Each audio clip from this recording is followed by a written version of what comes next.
Ubiquiti has just announced 4 new models to their NAS lineup: the UNAS 2, the UNAS 4, the UNAS Pro 4, and the UNAS Pro 8. These come alongside an update to UOS and Unified Drive software that aims to put these Ubiquiti storage devices in more homes and small businesses. Now, I'm not going to draw this video out, so let's dive right into what these devices are and what's new. I have the UNAS 2 and the UNAS Pro 8 on hand right now, and it's very obvious that these are very different from each other. The distinction here is that the Pro line will be your standard rack mount devices, and the non-Pro line is designed more for desktops. And these are actually the only ones that are releasing on the same day as this video, as the UNAS 4 and the Pro 4 will be later in Q4. I'm going to put a graphic up here with all the highlights for each model so we can walk through them. Immediately, you're probably noticing the prices on these devices is extremely competitive. Like $200 for the 2-bay UNAS 2 is awesome for a budget entry. And even $799 for the Pro 8 is great when compared to other NAS options. And the next thing I want to touch on is that you won't see gigabit networking anywhere in this lineup.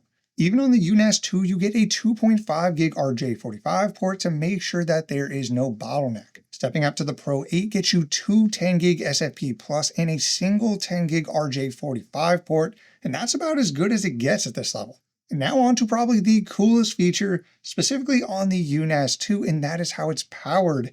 Yep, a PoE++ powered NAS. How freaking cool is that?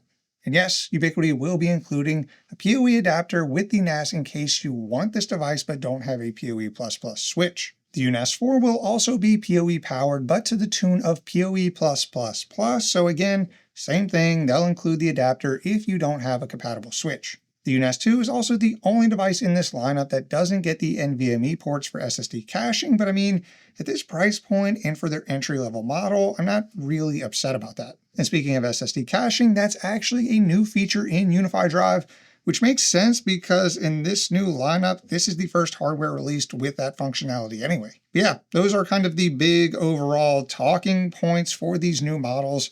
So let's get our hands on the UNAS 2 and the Pro 8, and you can see them with a bit more detail. And starting with the UNAS 2, and the design, I think it's pretty cool, and something that you may like is that it comes in 2 colors, white or black. And the storage mechanism is also pretty nifty on here with the drive sliding out of the bottom on independent toolless cages. I know some people really don't care about any of this and have the mindset that they're going to install the drives, then tuck this away on a shelf where you'll never really see it again, but hey, I like when my tech doubles as a decorative item, even if my wife disagrees. You've probably also noticed, in true Ubiquiti fashion, we have a screen on the front here that can display some information about your NAS. And aside from the PoE++ port on the bottom, we also get a 5 gigabit per second USB-C port on the front here that does let you add some more storage. Overall, I just think it's a nice piece of hardware, especially for $200. The build quality is great, it's compact, and brings something unique to the table with it being PoE powered, and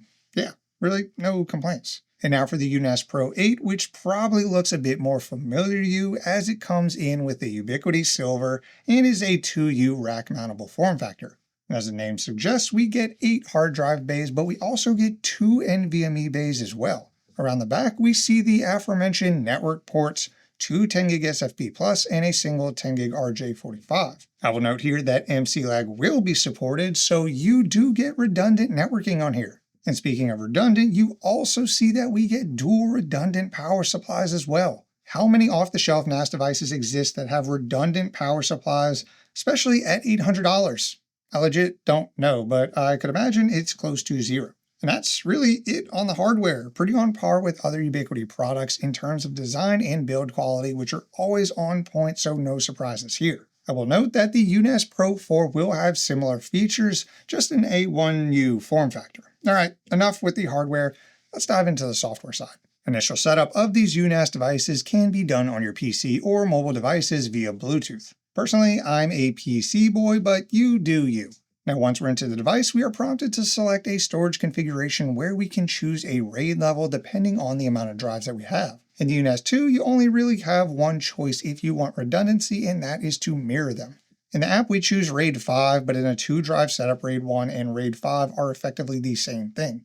I went with the same RAID 5 setup on the UNAS Pro 8, where I have 4 hard drives giving me 3 drives worth of space with a single drive of fault tolerance. Then we have our SSDs, which allow us to create an SSD cache. With a single SSD, you can do a read cache, but with 2, you can mirror them, which allows you to do a read-write cache, effectively speeding up your, well, reads and writes. Then we can go ahead and create a shared folder, or as they're called in UniFi Drive, shared drives. You can give it a name, set a quota, and control who has access to it.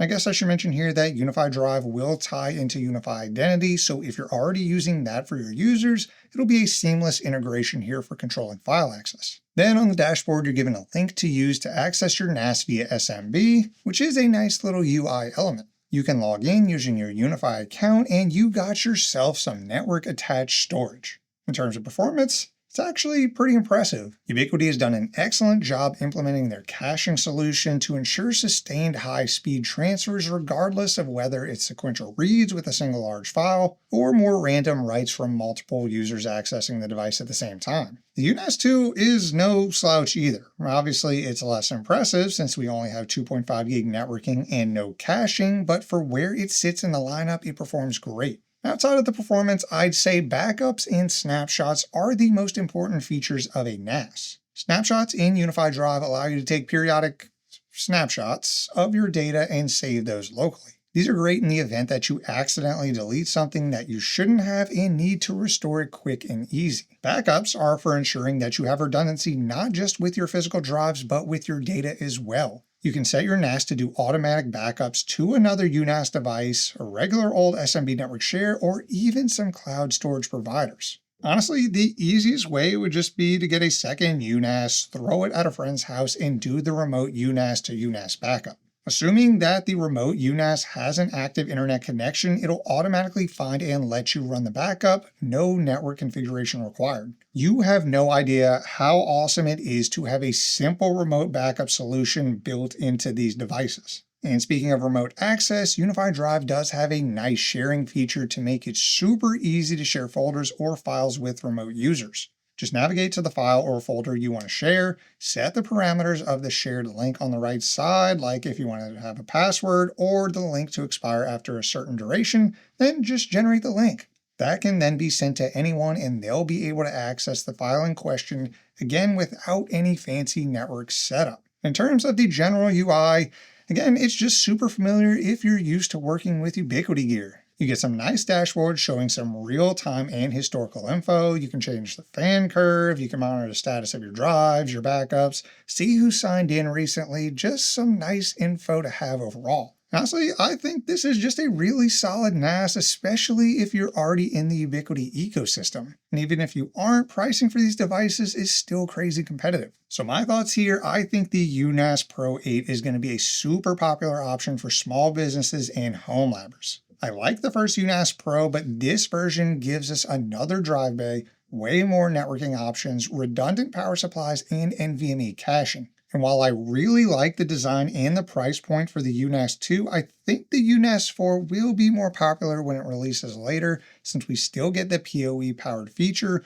double the capacity, and it'll add the NVMe caching. But if you want something simple and affordable, the UNAS 2 is great. But what do you think? Let me know down in the comments. And if you do plan to pick one of these up, I do have my affiliate links down in the description. If you like this video, then drop a like and subscribe if you want to see more Ubiquiti content. I want to give a huge shout out to my YouTube members and my Patreons.